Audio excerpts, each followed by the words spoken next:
మార్కెట్లపై Iran Israel యుద్ధ ప్రభావం భారీగా చూపుతోంది. భారీ నష్టాలతో స్టాక్ మార్కెట్లు ప్రారంభమయ్యాయి. మరింత సమాచారం మార్కెట్ అనలిస్ట్ సుందర్ రామిరెడ్డి గారిని అడిగి తెలుసుకుందాం. సార్, మిడిల్ ఈస్ట్ లో యుద్ధ జ్వాలలు స్టాక్ మార్కెట్ పై ఇంత ప్రభావం చూపడానికి కారణాలేంటి? ఈ వీకెండ్స్ లో ఇరాన్ మీద యుద్ధం వల్ల ప్రపంచవ్యాప్తంగా అన్ని స్టాక్ మార్కెట్లో ఈ రోజు మండే, అంటే సాటర్డే సండే హాలిడేస్ కాబట్టి మండే ఈ రోజు ఓపెనింగ్ అండి. అంటే ఓపెన్ అయిన దగ్గర నుంచి అన్ని మార్కెట్లు కూడా -1 రఫ్ గా రన్ అవుతా ఉన్నాయి. ఇండియన్ స్టాక్ మార్కెట్ ఈ పాయింట్ ఆఫ్ టైమ్ లో -1 తోటి నిఫ్టీ 286 పాయింట్స్ మైనస్ లో ట్రేడ్ అవుతుంది.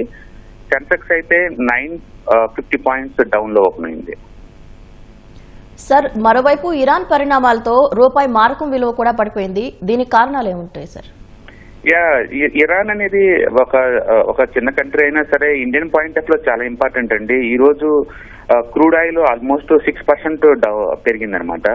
సో క్రూడ్ ఆయిల్ పెరగడం, అక్కడ అన్సర్టనిటీ ఉన్నంత కాలం ఇండియాకి వచ్చే రిమిటెన్స్ తగ్గిపోతాయి అండ్ ఇన్ఫ్లేషన్ పెరిగిపోతుంది. క్రూడ్ ఆయిల్ రేట్ పెరగడం వల్ల అన్సర్టనిటీ ఎక్కువయ్యే కొద్దీ ఇండస్ట్రీ సఫర్ అవుతా ఉంటుంది అండ్ రూపీ వీక్ అయ్యే కొద్దీ ఇంపోర్ట్స్ కాస్ట్లీ అవుతూ ఉంటాయి. ఓవరాల్ గా ఈ యుద్ధం ఎన్విరాన్మెంట్ వల్ల ఇండియా లాంటి కమోడిటీ ఇంపోర్ట్స్ కొన్ని కంట్రీస్ కి ఎప్పుడు కూడా బ్యాడ్ న్యూస్ అనమాట. దీని ఎఫెక్ట్ ఎప్పుడు కూడా నెగిటివ్ నే ఉంటుంది.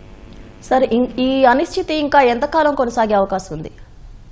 మనకి అప్పుడే క్లారిటీ రాదండి. కాకపోతే అనుకున్న దానికంటే వరస్ట్ గా అయితే లేదు. అందరూ అనుకున్నారు చాలా మైనస్ లో ఓపెన్ అవుతామని. కాబట్టి వరల్డ్ మార్కెట్స్ అన్ని అయితే -1 లో ట్రేడ్ అవుతున్నాయి. ఈ పాయింట్ ఆఫ్ టైమ్ లో అమెరికన్ ఫ్యూచర్స్ 0.8% తో రన్ అవుతుంది అండ్ జపాన్ మార్కెట్ -1 తో ట్రేడ్ అవుతుంది. Australia, New Zealand's -1 and China market -0.5 లో ట్రేడ్ అవుతుంది. అండ్ ఇండియన్ మార్కెట్ కాకపోతే బెటర్ వేలో 0.1 అంటే 1% మైనస్ దగ్గర ట్రేడ్ అవుతుంది. గోల్డ్, సిల్వర్ ఆ మూవ్ చూస్తే +3% లో ఓపెన్ అయింది అండ్ క్రూడ్ +6% ఓపెన్ అయింది. కాబట్టి ఇవన్నీ కూడా బ్యాడ్ న్యూస్ లే. కాబట్టి షార్ట్ టర్మ్ పాయింట్ ఆఫ్ లో ఇండియన్ మార్కెట్ ఈ పడిన లాస్ ని రికవరీ కోసం ట్రై చేస్తూ ఉండొచ్చు. మనకి 1 or 2 డేస్ గడిస్తే తప్ప క్లారిటీ రాదు. Sir, thank you sir, Sundar Ramireddy గారు.